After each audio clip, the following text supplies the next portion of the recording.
आगाज में सबसे पहले बात करेंगे इब्राहिम हैदरी की। सदीक पीरू जेटी के करीब थर्मापोल के गोदाम में लगने वाली आग पर काबू पा लिया गया। रेस्क्यू हुकाम के मुताबिक फायर ब्रिगेड की एक गाड़ी ने शोले बुझाए। आतिशज़दगी के बायस कोई जानी नुकसान नहीं हुआ है। मजीद जानते हैं वहां पर मौजूद हमारे नुमाइंदे शाहजेब हुसैन हमें बताएंगे। शाहजेब, अब बताइए ताज़ा तरीन सूरत हाल क्या है इस वक्त?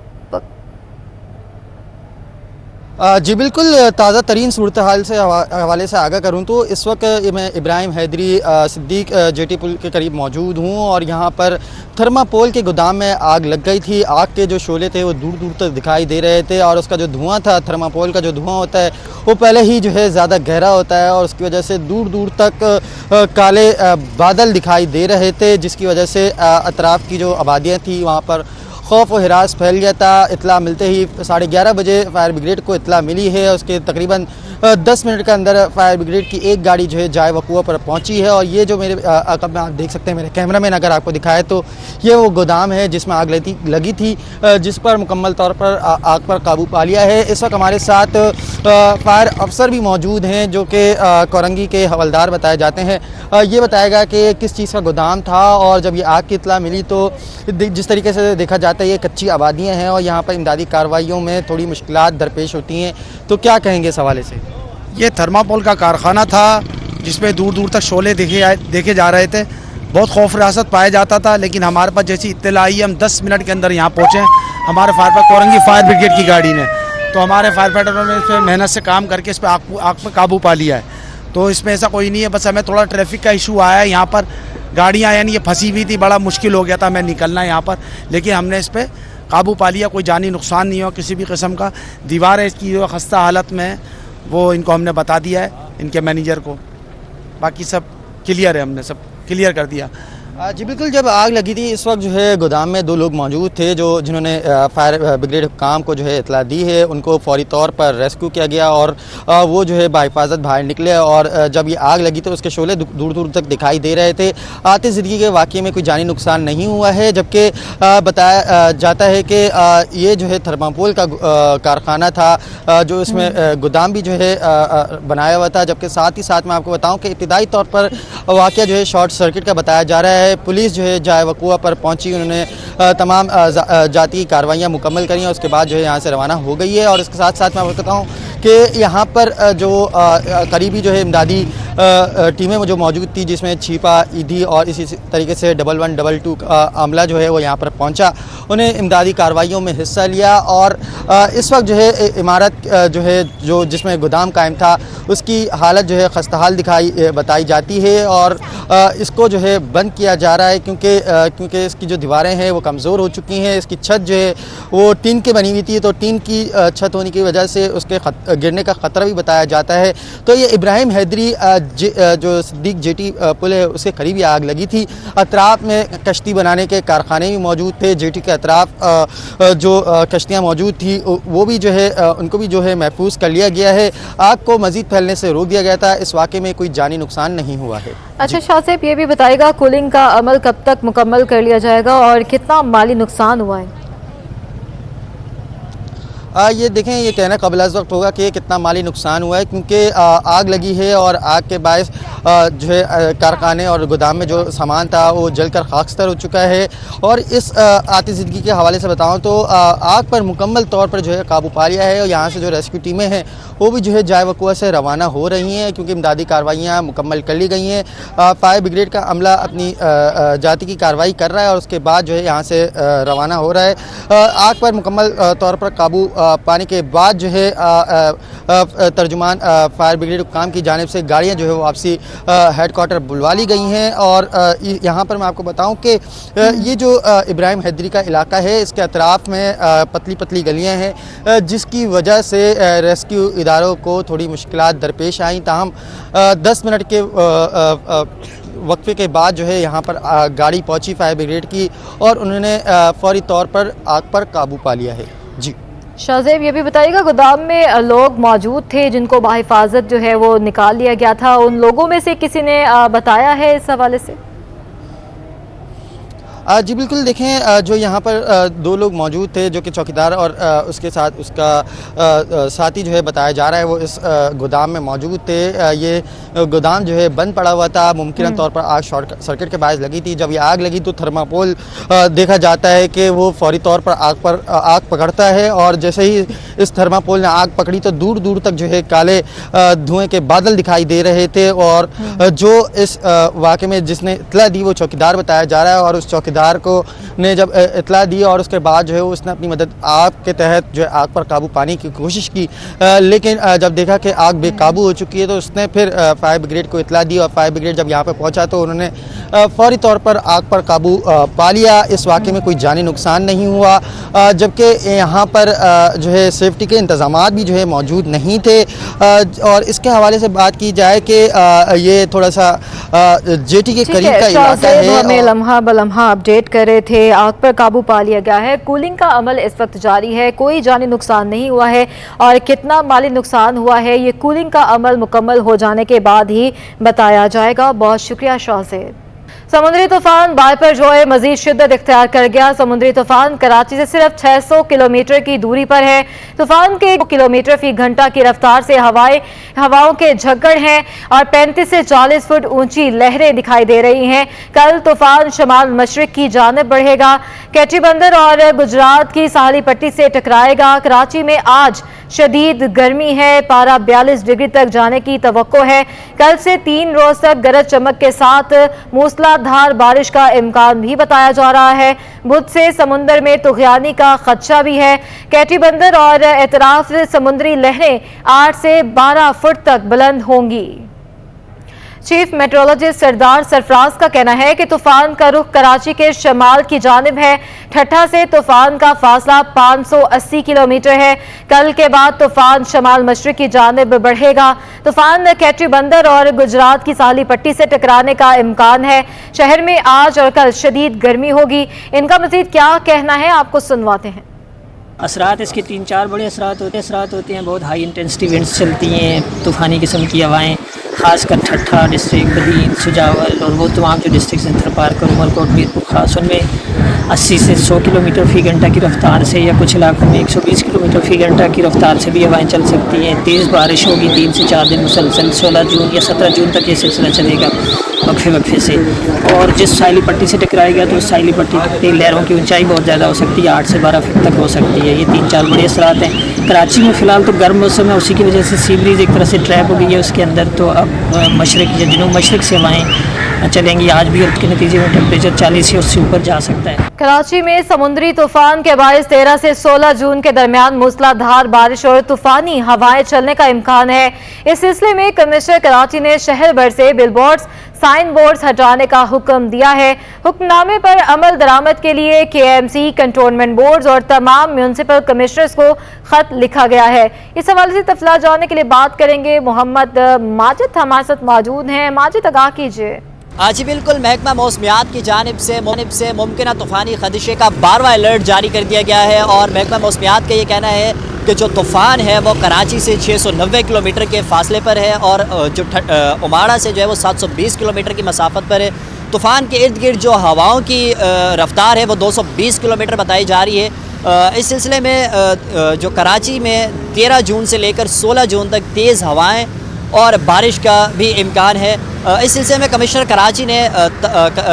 कराची ने तमाम साइन बोर्ड्स, बिल बोर्ड्स और फरसूदा दरख्तों को हटाने का हुक्म जारी कर दिया है और हम देख रहे हैं कि ताहाल इसके ऊपर कोई अमल जो है वो शुरू नहीं हुआ। मेरे कैमरामैन अगर आपको दिखा सके तो मैं इस वक्त जहाँ मौजूद हूँ, मेरे अकब में भी 2 से 3 जो है वो बिल बोर्ड्स लगे हुए हैं, लेकिन इनको, और ये रिहायशी आबादी है, इलाका है, यहाँ पर जो है वो लोग रहते हैं और अभी तक जो है वो हटाने के लिए इसका कोई अमल शुरू नहीं हो सका। इस ज़िमन में तमाम KMC, इसके अलावा तमाम इज़ला के डिप्टी कमिश्नर, म्यूनसिपल कमिश्नर को जो है वो पाबंद किया गया है। उनको हुक्म दिया गया है कि वो फिल फोर जो है तमाम साइन बोर्ड्स, बिल बोर्ड्स को हटाने का काम शुरू करें ताकि जो है वो जानी नुकसान से जो है वो बचा जा सके। समुद्री तूफान के खतरे के बायस कमिश्नर कराची ने शहर भर से बिल बोर्ड्स और साइन बोर्ड्स हटाने का हुक्म दिया था, लेकिन हुक्म पर अमल दरामद ताहाल नहीं हो सका है।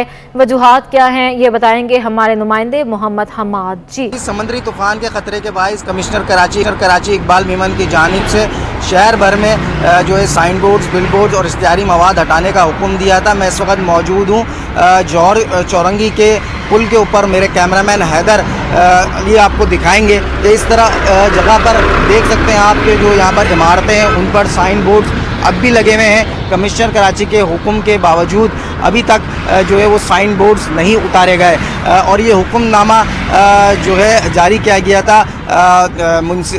ये हुक्मनामा जो जारी किया गया था KMC कंटोनमेंट बोर्ड और तमाम कमिश्नर को ख़त भी लिखा गया था। ताहाल अभी तक इस हुक्मनामे पर जो है अमल दरामद नहीं हो सका है और जितने भी डिप्टी कमिश्नर हैं उनको ये हुक्मनामा जारी किया गया था कि वो जल्द से जल्द तमाम बिल बोर्ड, साइन बोर्ड्स को जो है फौरी तौर पर हटाए जाएँ ताकि अगर शहर में तेज़ आंधी या हवा चलती है तो ये साइन बोर्ड जो है किसी के ऊपर भी गिर सकते हैं जिसकी वजह से जानी और माली नुकसान भी हो सकता है। मैं जौहर चौरंगी के उस मुकाम पर मौजूद हूँ जहाँ पर चारों इतराफ मेरे जो है वो इमारतें मौजूद हैं और इन इमारतों पर अब भी जो है साइन बोर्ड्स, बिल बोर्ड्स और इश्तिहारी मवाद लगे हुए हैं जो कि आंधी और तूफ़ान के आने के बाइस जो है ख़तरे का बाइस बन सकते हैं। हमने देखा कि यहाँ पर अभी तक कोई कार्रवाई नहीं की गई कि KMC का अमला यहाँ पर आकर ये इश्तिहारी बोर्ड हटा सके, जबकि शहरियों से भी हमने बात करने की कोशिश की तो उनका ये कहना है कि फौरी तौर पर जो इन तमाम साइन बोर्ड को हटाया जाए ताकि अगर शहर में समुद्री तूफ़ान के बाद अगर आंधी या हवा चलती है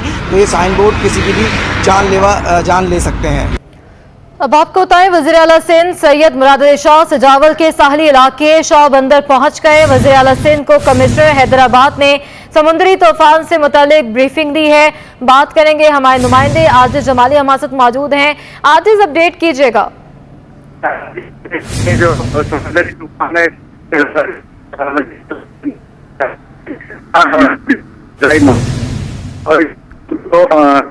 कमिश्नर हैदराबाद की जानिब से सजावल में एक ब्रीफिंग दी जा रही है।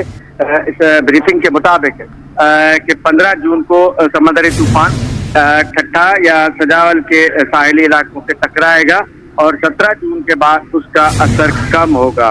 ये बताया गया है उस ब्रीफिंग में कि 13 या 14 जून के बजाय अब 15 जून को ये इम्कान है कि ये जो समुद्री तूफान है ये खासतौर से केटी बंदर का जो इलाका है उसमें ज्यादा इम्कान है टकराने से और इसका जो 0 पॉइंट है वहाँ भी इसका खर्चा है का, तो इस वजह से शाह बंदर, केटी बंदर और बदीन के 0 पॉइंट से तकरीबन 50,000 लोगों को बताया गया है कि इन लोगों का इनखला होगा। ये जो साहिली पट्टी पे लोग आबाद हैं इनको वहाँ से निकाला जाएगा। वज़ीर आला सिंध का दौरा मौजूद है, वहाँ पे वज़ीर आला मौजूद है और शायद ठट्ठा भी जाए और दौरा करेंगे। आजिज जमाली हमारे साथ मौजूद है। आजिज, बताइएगा, आप 50,000 लोग आप कह रहे हैं कि वहाँ से इनखला किया जाएगा उन लोगों का? देखिए, ये जो समुद्री तूफान है बारिश जो है ये कहा जा रहा है कि उन ज्यादा है जो साहिली इलाके हैं। कराची की साहिल की बात भी की जा रही है कि कराची में भी समंदरी हवाएं तेज होने का खदशा है 13 जून के बाद, लेकिन ज्यादा खतरा उन इलाकों को है जो ठट्ठा और सजावल के साहिली इलाके हैं बदीन के। तो इस वजह से वज़ीर आला सिंध ने कहा है कि लोगों के इनखला का जो अमल है उसको फौरी तौर पे शुरू किया जाए। ठीक है, आजिज जमाली हमें अपडेट कर रहे थे और बहुत शुक्रिया। समुद्री तूफान वाइपर जो है कराची के जनूब में 600 किलोमीटर के फासले पर मौजूद है। समुद्र में जाने पर पाबंदी लगा दी गई है। महकमा सेहत ने भी साइक्लोन के पेश नज़र अहकाम जारी कर दिए हैं। मज़ीद जानते हैं, राबेल अशरफ हमारे साथ मौजूद हैं। राबेल, बताइए।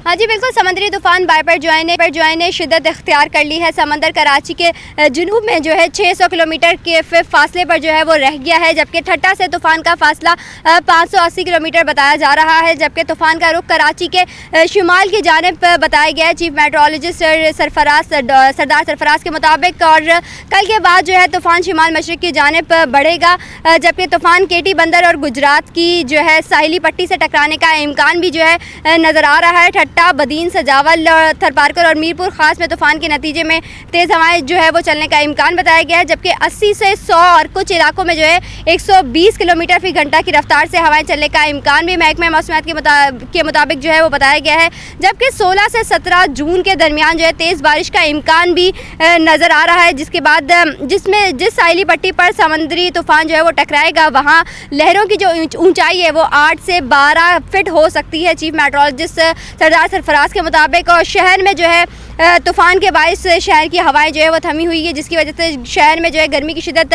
ज़्यादा महसूस की जा रही है। आज शहर में पारा 40 से 42 डिग्री तक जाने का इम्कान भी बताया जा रहा है। 14 से 16 जून के दरमियान जो शहर कायद में बारिश का इम्कान भी जो है वो वाज़े नज़र आ रहा है चीफ मेट्रोलॉजिस्ट सरदार सरफराज के मुताबिक। जबकि तूफ़ान के मानसून के सीज़न पर कोई असरात रोनुमा नहीं होते, जबकि महकमा सेहत के ने भी जो है अहकाम जारी कर दिए हैं। डायरेक्टर हेल्थ सर्विसेज ने तमाम डिस्ट्रिक्ट हेल्थ ऑफिसर्स को जो है हिदायतनामे जारी कर दिए, ख़त अरसाल कर दिए। उनके मुताबिक जो है तमाम तर सेहत की सहूलियात को यकीनी बनाया जाएगा, जबकि ज़िंदगी बचाने वाली जो अद्वियात हैं और ऑन रोड एम्बुलेंसेस की फरहमी उनको भी यकीनी बनाए जाने का हुक्म है। साथ ही साथ हर अस्पताल में तिबी अमले और नर्सेस की हाज़िरी को भी यकीनी बनाए जाने का हुक्म वाज़े किया गया है। जबकि महकमा सेहत के अफसरान आइंदा हिदायत तक जो है हेडक्वार्टर ना छोड़ें। महकमा से डायरेक्टर्स हेल्थ सर्विसेज ने ये अहकाम जो है अपने डिस्ट्रिक्ट हेल्थ ऑफिसर्स को पहुँचाए हैं। जी, तूफान बाइपर जोए की कराची की जानिब पेशकदमी जारी है। शहर के बरसाती नाले ताहाल साफ नहीं हो सके हैं। कोरंगी नंबर 2.5 के छोटे बरसाती नालों में भी कचरे के ढेर लगे हुए हैं। नाले की बाउंड्री वॉल भी जगह जगह से टूट फूट का शिकार है। इस वक्त हमारे नुमाइंदे सैयद नुमान गुल वहां पर मौजूद हैं, उनसे मजीद जान लेते हैं। नुमान, आगाह कीजिए।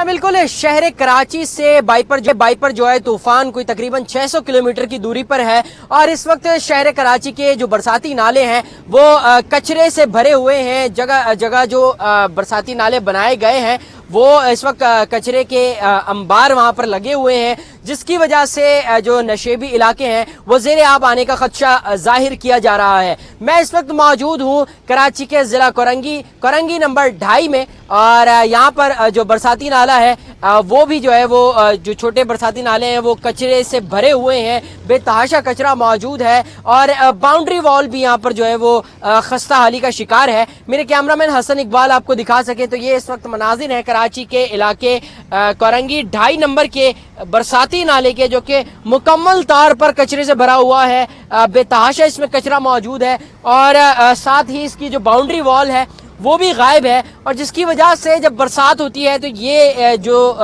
इलाका है, ये जो इसके साथ शाहराएं मौजूद हैं वो ज़ेरे आब आ जाती हैं। मेरे साथ इस वक्त एक इलाका मकीन मौजूद है। सर, मुझे ये बताइएगा ज़रा, जब बारिश होती है यहाँ पर तो क्या सूरत हाल होती है, सड़कों की क्या हालत होती है? भाई बहुत ख़राब हालत होती है यहाँ की सूरतों की। ये अपना रोड बिल्कुल भर जाता है, नाला बिल्कुल एक हो जाता है, रोड और नाला नज़र नहीं आता है। अक्सर जो है मोटरसाइकिल वाले भी गिर जाते हैं, बच्चे वगैरह भी गिर जाते हैं, क्योंकि रास्ता ऐसा ही है, नाला ऐसा है, रोड के ऊपर बिल्कुल बंद हो जाता है। अच्छा, मुझे ये बताइएगा सफाई होती है यहाँ पर? नहीं, सफाई बहुत कम होती है, कभी कभार सालों में कभी एक आध दफा हो गई तो। ठीक है, यकीनी तौर पर ये जो नाले हैं इनको जो है वो साफ करना जो है वो हुकूमत का काम है।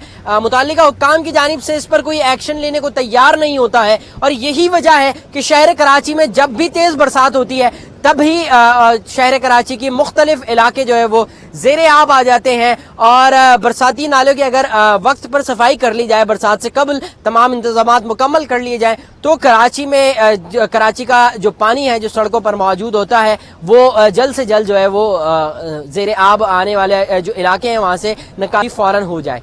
पार्को ऑयल चोरी की तहकीकात पर एक्शन से कबल एक और सुरंग पकड़ी गई है। कंपनी पार्को को जेर जमीन पाइपलाइन पोर्ट कासम से माछी तक जाती है। स्टील टाउन थाने में पार्को असिस्टेंट सिक्योरिटी अफसर रफीक की मुद्दत में मुकदमा दर्ज कर लिया गया है। मुकदमा नामालूम मुल्जमान के खिलाफ तेल चोरी की कोशिश पर दर्ज करवा दिया गया है। अपने नाज़रीन को अपडेट कर रहे हैं। पार्को ऑयल चोरी की तहकीकात पर एक्शन से कबल एक और सुरंग पकड़ी गई है। कंपनी पार्को की जेर जमीन पाइपलाइन पोर्ट कासम से माछी तक जाती है। स्टील टाउन थाने में पार्को असिस्टेंट सिक्योरिटी अफसर रफीक की मुद्दत में मुकदमा दर्ज कर लिया गया है। मुकदमा नामालूम मुल्जमान के खिलाफ तेल चोरी की कोशिश पर दर्ज करवाया गया है। पार्को ऑयल चोरी की तहकीकात पर एक्शन लिया जा रहा था, लेकिन उससे कबल ही एक और सुरंग पकड़ी गई है। कंपनी पार्को की जेर जमीन पाइपलाइन पोर्ट कासिम से माछी तक जाती है। स्टील टाउन थाने में पार्को असिस्टेंट सिक्योरिटी अफसर रफीक की मदयत में मुकदमा दर्ज कर लिया गया है। मुकदमा नामालूम मुल्जमान के खिलाफ तेल चोरी की कोशिश पर दर्ज करवा दिया गया है।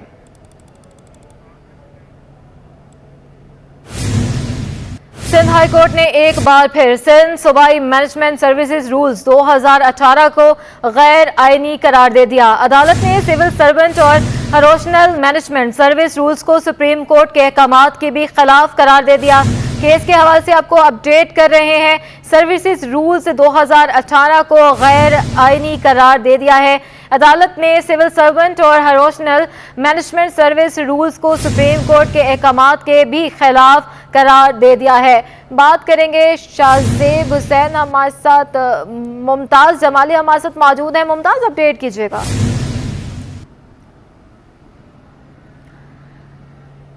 मुमताज जमाली हमारे साथ मौजूद हैं। मुमताज, आगाह कीजिएगा, सिंध हाई कोर्ट ने एक बार फिर सिंध सूबाई मैनेजमेंट सर्विसेज रूल्स 2018 को गैर आईनी करार दे दिया।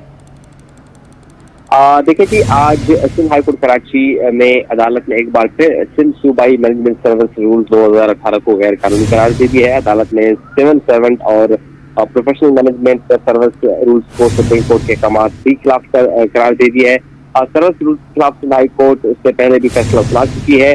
सरवन थानी एडवोकेट का मौक़िफ़ है कि MPSR के तहत सेक्रेटरीट और इंतजामी अफसरान को एक ही कैडर में ज़िम्म कर दिया गया है, जबकि ज़रार कादिर शोरो का ये मौक़िफ़ है कि असिस्टेंट कमिश्नर और सेक्शन ऑफिसर के फ़राइज़ मुख्तलिफ नौइयत के होते हैं। इस कानून से सर्विस का ढांचा मुतासर होता है और अफसरान की कारकर्दगी भी मुतासर होती है। सिंध हुकूमत ने अदालती फैसले को सुप्रीम कोर्ट में चैलेंज कर दिया था, जहाँ पर सुप्रीम कोर्ट ने आईनी मामला में एडवोकेट जनरल सिंध की राय शामिल करने के लिए केस वापस हाई कोर्ट में भेज दिया था, जहाँ पर हाई कोर्ट ने तमाम फरीकैन के दलाल सुनने के बाद आज ये फैसला सुना है। क्योंकि सुप्रीम कोर्ट ने सिंध हाई कोर्ट को एडवोकेट जनरल सिंध का मौक़िफ़ सुनकर दोबारा फैसले की ये हिदायत की थी। सूबाई मैनेजमेंट सर्विस रूल्स को एग्जीक्यूटिव ऑफिसर जुल्फकार कुछ और दीगर ने जो है वो चैलेंज किया था, जबकि दरख्वास्त पर जस्टिस मोहम्मद इकबाल कलोड़ो और अदनान करीम मेमन पर मुश्तमिल 2 रुकनी बेंच ने फैसला महफूज किया था। जी, बहुत शुक्रिया मुमताज जमाली अपडेट करने के लिए। बल्दियाती इदारों में सेक्रेटरी लोकल गवर्नमेंट बोर्ड के फर्द वाहिद के तैयार करदा शेड्यूल ऑफ एस्टेब्लिशमेंट की मनसूखी और सिंध काबीना से मंजूर शुदा 2013 के शेड्यूल ऑफ एस्टेब्लिशमेंट की बहाली के लिए मजदूर तंजीमें मैदान में आ गई हैं। बात करेंगे इस सवाल से रिजवान अहमद हमारे साथ मौजूद हैं। रिजवान, अपडेट कीजिए। जी बिल्कुल, बल्दियाती इदारों के कौंसल और SCUG सर्विस के हामिल मुलाजमीन में सर जंग का आगाज़ हो गया है और उसकी वजह यह है कि काबीना की अदम मंजूरी के बावजूद फ़र्द वाहिद का तैयार करदा शेड्यूल ऑफ एस्टेब्लिशमेंट बल्दियाती इदारों पर जो है वो लागू कर दिया गया है। इस वक्त हमारे साथ मौजूद हैं जुल्फ़िकार शाह, उनसे बात करते हैं। बहुत शुक्रिया जुल्फ़िकार शाह साहब, फरमाइएगा ये शेड्यूल ऑफ एस्टेब्लिशमेंट मुतनाज़ा क्यों है और इससे क्या तहफ़्फ़ुज़ात हैं आपको? देखिए, ये मुतनाज़ा इसलिए है कि जब हमारे अपने कौंसल रूल्स होते हैं और इसके साथ साथ तमाम इदारों को ये इजाज़त है कि वो अपने कौंसल रूल्स के मुताबिक जो है ना तकर्रियाँ, तबादले और प्रमोशन वगैरह करें। लेकिन ये था, ये सिंध लोकल गवर्नमेंट बोर्ड ने जो है लोकल गवर्नमेंट डिपार्टमेंट को भी एतमाद में लिए बगैर फ़र्द वाहिद ने अपनी जो है ना वो क्या कह सकते हैं ज़िद हठधर्मी पे कायम होते हुए जो है इन्होंने यहाँ पर जो शेड्यूल ऑफ इस्टेब्लिशमेंट दिया है, एक तो इससे हर बल्दियाती इदारे को तहफ़्फ़ुज़ात हैं और उसके साथ साथ हम अगर ये कहते हैं कि हमारे यहाँ भी 16 ग्रेड से लेकर 18 तक के हमारे कौंसल के जो मुलाजमीन हैं, ये शेड्यूल ऑफ इस्टेब्लिशमेंट अगर लागू कर दिया गया तो हमारे वो मुलाजमीन, वो अफसरान कहाँ जाएंगे। इसके साथ साथ ये है कि अभी भी आप देख लें कि जहाँ जिसको PH आए वही सुहागन है। किसी कौंसल की असामी है तो उसमें SUG का आदमी तैनात है और अगर SUG की असामी है तो उसमें मनपसंद जो है कौंसल का एम्प्लॉइज़ जो है वो तैनात है। हम ये इस शेड्यूल ऑफ इस्टेब्लिशमेंट को नहीं मानते। बिल्कुल, कहा यह जा रहा है कि मुतनाज़ा शेड्यूल ऑफ इस्टेब्लिशमेंट जो कि तमाम कायदे कवानीन को बालाए ताक रख कर बनाया गया है सेक्रेटरी लोकल गवर्नमेंट बोर्ड की जानिब से और नाफिज कर दिया गया है, उसके खिलाफ अब बाकायदा जो है वो तहरीक का आगाज़ होने जा रहा है, क्योंकि तहफ़्फ़ुज़ात हैं और इस सिलसिले में वज़ीर आला सिंध के उन अहकामात की भी नफ़ी हो रही है शेड्यूल ऑफ इस्टेब्लिशमेंट के नाफिज होने से कि बल्दियाती इदारों में बचत जो है वो की जाए। इस शेड्यूल ऑफ इस्टेब्लिशमेंट के नाफिज होने से ना सिर्फ ये कि बचत का खात्मा होगा बल्कि इजाफी बोझ भी जो है बल्दियाती इदारों को बर्दाश्त करना पड़ेगा, कारकर्दगी भी ख़राब होगी। जी, यूटिलिटी स्टोर्स पर चीनी नायाब हो गई है। महंगाई से बेहाल शहरियों को सस्ती चीनी के असूल में मुश्किलात का सामना है। मजीद बात कर लेते हैं, वसीम इफ्तिखार हमारे साथ मौजूद हैं। वसीम, अपडेट कीजिए। आज बिल्कुल कराची के यूटिलिटी स्टोर्स पर चीनी की किल्लत बदस्तूर बरकरार है और शहरियों को चीनी के वसूल में शदीद मुश्किलात का सामना करना पड़ रहा है। 20 रोज़ से ज़ायद गुजर चुके हैं लेकिन यूटिलिटी स्टोर्स पर जो है वो चीनी दस्तियाब नहीं है। इस वक्त मेरे साथ शहरी मौजूद हैं, इनसे जानते हैं क्या सूरत हाल देख रहे हैं यूटिलिटी स्टोर्स पर चीनी के हवाले से और कितनी परेशानी होती है जब चीनी अवेलेबल नहीं होती। सर ये चीनी मैं गुज़िश्ता 2 हफ़्तों से चक्कर लगा रहा हूँ, ना फ़कत इस यूटिलिटी स्टोर पे आ रहा हूँ, मैं आ रहा हूँ गिजरी से, और गिजरी से के इलेक्ट्रिक के सामने एक यूटिलिटी स्टोर है, वहाँ पे भी चीनी अवेलेबल नहीं है। इस बार यूटिलिटी स्टोर में भी चीनी अवेलेबल नहीं है। मैं गुज़िश्ता 2 हफ़्तों से आ रहा हूँ लेकिन आज भी चीनी अवेलेबल नहीं है। हम डेली मोटरसाइकिल पे 200-300 रुपये का पेट्रोल डलवा के इधर आ रहे हैं चीनी लेकिन हुकूमत ने सब्सिडी दी है, उसके बावजूद भी चीनी नायाब है, नहीं मिल रही 2-3 हफ़्तों से लेकर। जी बिल्कुल, ये थे शहरी जिनका कहना है कि गुज़िश्ता 2 हफ़्तों से ये यूटिलिटी स्टोर्स के चक्कर लगा रहे हैं लेकिन 2 हफ़्तों से चीनी इनको जो है वो दस्तयाब नहीं है। और इनका कहना है कि आज भी जब ये चीनी के लिए आए हैं और दीगर चीज़ों के लिए आए हैं तो चीनी यहाँ पर मौजूद नहीं है। इनका कहना है कि हुकूमत अगर चीनी और जो दीगर चीज़ों पे सब्सिडी फ़राहम कर रही है तो उसकी फ़राहमी को भी यकीनी बनाए, क्योंकि रिटेल मार्केट में चीनी और या फिर जो दीगर ज़रूरत की अशिया है वो शहरियों की क़ुव्वत ख़रीद से बाहर निकल चुकी हैं। शहरियों का मुतालबा है कि चीनी समेत जो दीगर ज़रूरत की अशिया जो है वो यूटिलिटी स्टोर्स पर उनकी फ़राहमी को यकीनी बनाया जाए ताकि ये तमाम अशिया बआसानी उनको दस्तयाब। वसीम इफ्तिखार अपडेट कर रहे थे। आगे बढ़ते हैं। नाज़िमाबाद पुलिस ने assistant director SPCA Azhar Khan के कत्ल केस में मकतूल की साली हुमा और इसके रिश्तेदार तहसीन को गिरफ्तार कर लिया, जबकि मरकजी मुलजिम महबूब ताहाल फरार है। पुलिस के मुताबिक मुलजिम तहसीन ने लाश ईदी सर्द खाने पहुंचाई थी। लाहिकीन का कहना है कि पुलिस ने तफ्तीश के बगैर ही मुलजमान को जेल भिजवा दिया। पुलिस का ये अमल कातलों की पुश्त पनाही और इन्हें सजा से बचाने के लिए किया जा रहा है। वाज़ेह रहे कि assistant director SPCA Azhar Khan 3 जून को लापता हुए थे, जिनकी लाश 5 जून को ईदी सर्द खाने से मिली थी। अपने नाजरीन को अपडेट कर रहे हैं। पुलिस के मुताबिक मुलजिम तहसीन ने लाश ईदी सर्द खाने पहुंचाई थी। लायकीन का कहना है कि पुलिस ने तफ्तीश के बगैर ही मुलजमान को जेल भिजवाया है। पुलिस का ये अमल कातलों की पुश्त पनाही और इन्हें सजा से बचाने के लिए किया जा रहा है। नाज़िमाबाद पुलिस ने assistant director SPCA Azhar Khan के कत्ल केस में मकतूल की साली हुमा और इसके रिश्तेदार तहसीन को गिरफ्तार कर लिया है, जबकि मरकजी मुलजिम महबूब ताहाल फरार है। आपको बताएं कि पुलिस का ये अमल कातलों की पुश्त पनाही करता है, ऐसा कहा जा रहा है लाहिकीन की जानिब से, और ये भी कहा गया है कि इन्हें सजा से बचाने के लिए ये अमल किया जा रहा है। और आपको वाज़ेह रहे कि assistant director SPCA Azhar Khan 3 जून को लापता हुए थे, जिनकी लाश 5 जून को ईदी सर्द खाने मिली थी।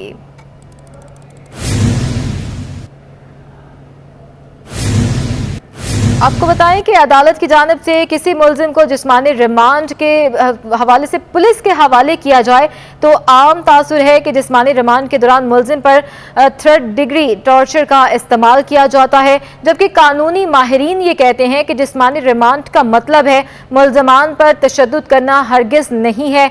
जिस्मानी रिमांड की तफसील और कानूनी माहिरीन की राय के हवाले से अपने नाज़रीन को भी अपडेट करते चलेंगे, लेकिन अदालत की जानिब से आपको बता रहे हैं किसी मुलजिम को जिस्मानी रिमांड पर पुलिस के हवाले किया जाए तो आम तासुर है कि जिस्मानी रिमांड के दौरान मुलजिम पर 3rd डिग्री टॉर्चर का इस्तेमाल किया जाता है, जबकि कानूनी माहिरीन कहते हैं कि जिस्मानी रिमांड का मतलब मुलजमान पर तशद्दुद करना हरगिज़ नहीं है। जिस्मानी रिमांड की तफसील क्या है और कानूनी माहिरीन इस पर अपनी क्या राय देते हैं, अपने नाज़रीन को इस हवाले से भी अपडेट करते चलेंगे। लोगों में ये तासुर पाया जाता है कि मुलजिम पर 3rd डिग्री का तशद्दुद किया जाता है या टॉर्चर किया जाता है। माहिरीन इस हवाले से क्या कहते हैं, बात करेंगे। शहरियार सिद्दीकी हमें इस हवाले से बताएंगे। शहरियार बताइए। जी बिल्कुल, देखिए इस वक्त मैं मौजूद हूँ सिटी कोर्ट में। अदालती रिपोर्टिंग के दौरान रोज़ाना की बुनियाद पर हम सुनते हैं कि मुख्तलिफ मुकदमात में गिरफ़्तार किए गए मुलजमान का जिस्मानी रिमांड मंजूर किया जाता है। आम आवाम के जहन में जो तासुर है जिस्मानी रिमांड के हवाले से कि अगर किसी मुलजिम का जिस्मानी रिमांड मंजूर कर लिया जाए तो उसके बाद जो है वो उस पर 3rd डिग्री का टॉर्चर दिया जाता है। जिस तरीके से लोगों की मुख्तलिफ राय होती है, अंदाज़े लगाने से बेहतर हमने सोचा कि क्यों ना इस हवाले से कानूनी माहिरीन से जो है वो मालूमात की जाए कि ये फ़िज़िकल रिमांड, जिस्मानी रिमांड बेसिकली होता क्या है और क्यों दिया जाता है। इस वक्त हमारे साथ Karachi bar association criminal committee के चेयरमैन एडवोकेट अब्बास खान तनोली साहब मौजूद हैं। मज़ीद तफसीलात उनसे पता करेंगे। सर, बहुत शुक्रिया सबसे पहले आपके कीमती वक्त के लिए। क्या बताना चाहेंगे जिस्मानी रिमांड के हवाले से? जिस्मानी रिमांड जो है, इसका कतन हरगिज़ ये मतलब नहीं कि जिस्मानी रिमांड में जो है वो कोई टॉर्चर किसी तरह का किया जाता है। ये हम लोगों ने, आम लोगों ने गलत कॉन्सेप्ट अपने जहनों में बिठाया हुआ है कि इसका मतलब जो है 3rd डिग्री टॉर्चर है, और सिर्फ इदारों को इस हवाले से बदनाम किया जा रहा है। जिस्मानी रिमांड सिर्फ इसलिए लिया जाता है कि जब कोई भी इन्वेस्टिगेशन पेंडिंग होती है तो उसके लिए आईओ जो केस का इन्वेस्टिगेशन ऑफिसर है वो मुतलका जो भी मजिस्ट्रेट है ऑनरेबल कोर्ट से इस्तदा करता है कि मुझे इसका जिस्मानी रिमांड दिया जाए, ताकि फ़िज़िकली ये बंदे की प्रेजेंस हो मेरे पास, मैं इन्वेस्टिगेट करूं। और अदालत जब वो रिमांड देती है, जिस तरह उसका रिमांड दिया जाता है वापस उसी तरह उसको अदालत में पेश किया जाता है, और अदालत इस चीज़ को यकीनी बनाती है, देखती है कि इस पे किसी तरह का कोई टॉर्चर तो नहीं किया गया।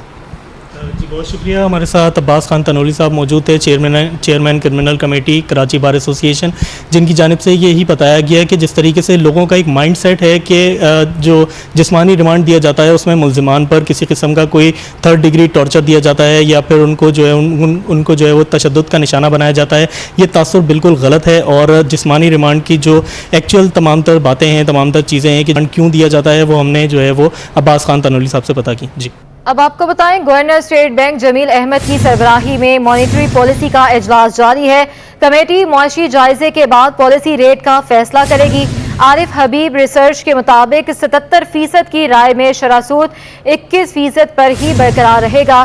23% की राय में शरह सूद में 1% तक इजाफा किया जा सकता है। बात करेंगे हमारे नुमाइंदे अशरफ खान से। जी अशरफ। स्टेट बैंक की मॉनेटरी पॉलिसी कमेटी का इजलास governor state bank Jameel Ahmed की सरबराही में शुरू हो गया है, और मॉनेटरी पॉलिसी कमेटी माशी अदद-ओ-शुमार का जायज़ा लेगी कि महंगाई की रफ्तार क्या है, करंट अकाउंट क्या है, दरामदात बरामदात का डाटा है, और माशी मुश्किलात को देखते हुए अगले 2 महीने के लिए जो है शरह सूद का ऐलान करेगी। शरह सूद अगर देखा जाए, मौजूदा शरह सूद 21% पे है। 23 अप्रैल को जो है शरह सूद में 1% का इजाफा हुआ था, जो 20% से बढ़ा के 21% कर दी गई थी।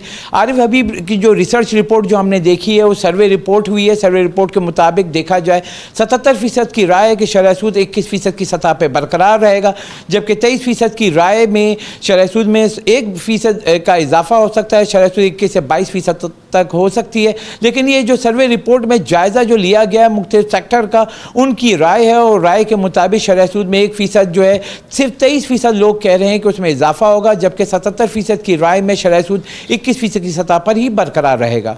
जी, आगे बढ़ते हैं। बर्न्स रोड की पेपर मार्केट में पाक चाइना नाम से मंसूब मखदूश इमारत का कोई पुरसाने हाल नहीं है। इमारत में लोग रिहाइश पजीर हैं और इमारत हादसे का शिकार भी हो सकती है। बात करेंगे जुनैद जावेद, वहाँ पर मौजूद हैं। जुनैद, अपडेट कीजिए।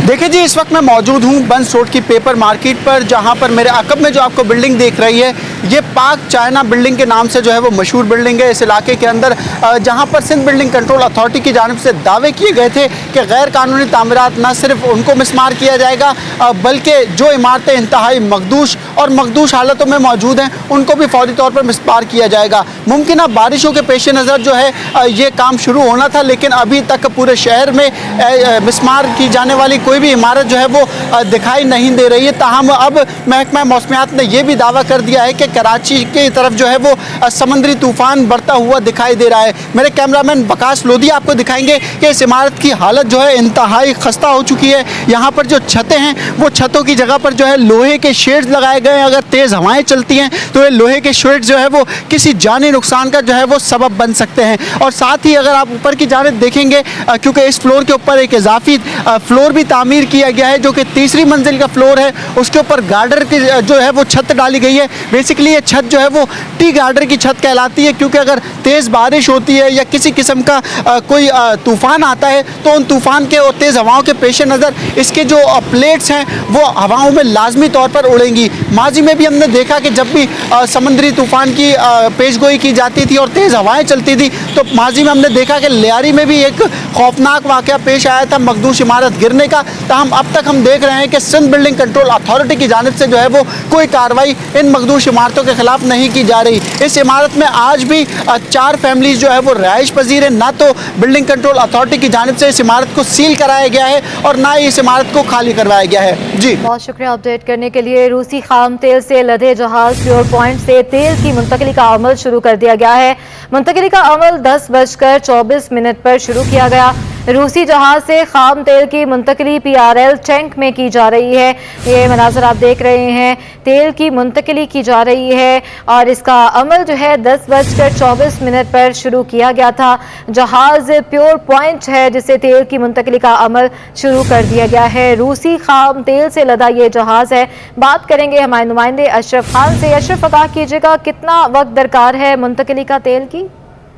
जी हाँ, KPT हुकाम ने जो अपडेट किया है कि रूसी खाम तेल से लदे जहाज प्योर पॉइंट से मुंतकिली का अमल शुरू कर दिया गया है। जैसे कि आज सुबह हमने अपडेट किया था, मुंतकिली का अमल KPT हुकाम के मुताबिक 10:24 पर शुरू किया गया है और उसी जहाज से खाम तेल की मुंतकिली जो है पाकिस्तान रिफाइनरी टैंक में की जा रही है और कहा है कि जो तकरीबन 45,124 मैट्रिक टन जो खाम तेल है वो अगले 26 से 30 घंटों में मुकम्मल जो है वो तस्लीम कर दिया जाएगा। मजीद अपडेट ये दी है कि यहाँ पे देखा जा रहा है जो मौसम की जो मौजूदा सूरत हाल है और जो साइक्लोन की जो खदशात है उसको देखते हुए तेजी से काम किया जा रहा है ताकि जल्द अज जल्द जो है इसको मुंतकिल कर दिया जाए। ये जहाज कल जो है लंगर अंदाज हुआ था, बर वक्त जो है इसको बाहिफाजत जो है लंगर अंदाज पोर्ट पे बर्थ पे कर दिया गया था और ये ऑयल टर्मिनल है वहाँ पे इसको लंगर अंदाज किया गया था। बर्थिंग के बाद जो है इसको जो मुंसलिक किया गया जो टर्मिनल से, और टर्मिनल से मुंसलिक होने के बाद अब जो है जहाज से जो लोड है खाम तेल उसको मुंतकिल किया जा रहा है जो कि 10:24 पे शुरू हो गया है।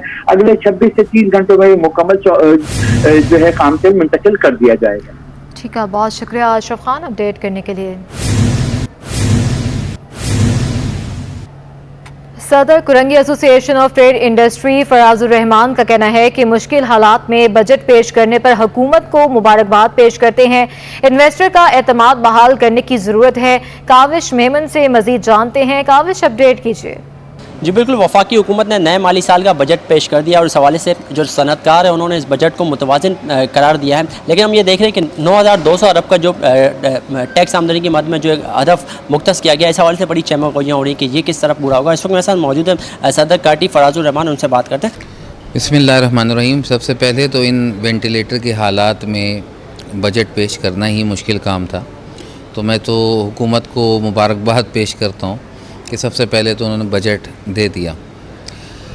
अब जो सूरत हाल है वो ये कि ओवरऑल तो चीज़ों को कवर किया गया है, मगर जो सबसे अहम इशू है वो यही है कि जी हम इतना बड़ा जो टारगेट लिया है वो कैसे पूरा करेंगे। तो बिल्कुल बात दुरुस्त है, क्योंकि बात यह है कि इस वक्त तमाम बिज़नेस जो हैं वो 25% 30% पे वर्किंग कर रहे हैं और तकरीबन सर्वाइवल की जंग लड़ रहे हैं।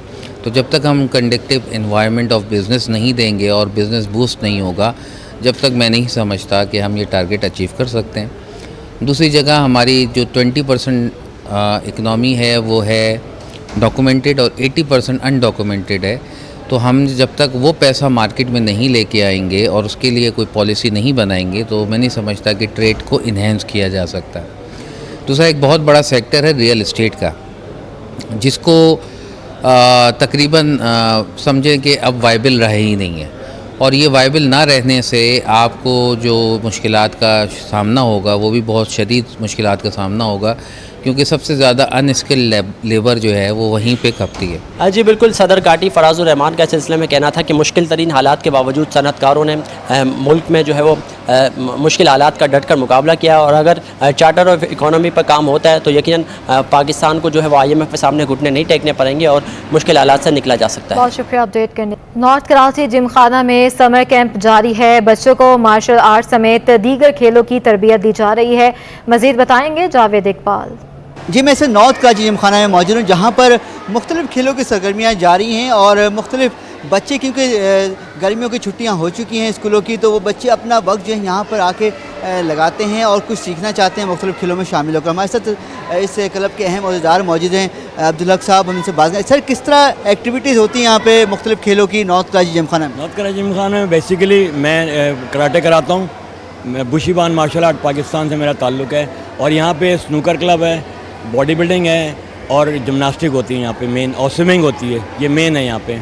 और हम कितने मेंबर्स होंगे कि क्या टाइमिंग होती है यहाँ पर? मुख्तलिफ टाइमिंग है, जैसे स्नूकर है, स्नूकर का दोपहर को खुलता है और रात तक चलता है, और सुबह बॉडी बिल्डिंग सुबह भी खुलता है और शाम में भी खुलता है, 2 घंटे सुबह 4 घंटे इस तरह होता है। और स्विमिंग हफ्ते में 3 दिन होती है जो सिखाई जाती है। वैसे स्विमिंग तो रोज़ाना होती है लेकिन सिखाई जाती है हफ्ते में 3 दिन सिखाई जाती है। जो मैंने अंदाज़न कितने मेंबर होंगे, कैसा रिस्पांस आता है बच्चों की तरफ से, वालिदैन की तरफ से? अल्हम्दुलिल्लाह, क्योंकि अब छुट्टियां हो गई तो सारे पेरेंट्स ये चाहते हैं बच्चे दूसरे इन्वॉल्वमेंट, दूसरी जगह इन्वॉल्व होने के बजाय कि हेल्थी एक्टिविटी इन्वॉल्व हो ताकि फिजिकली और मेंटली फिट हो।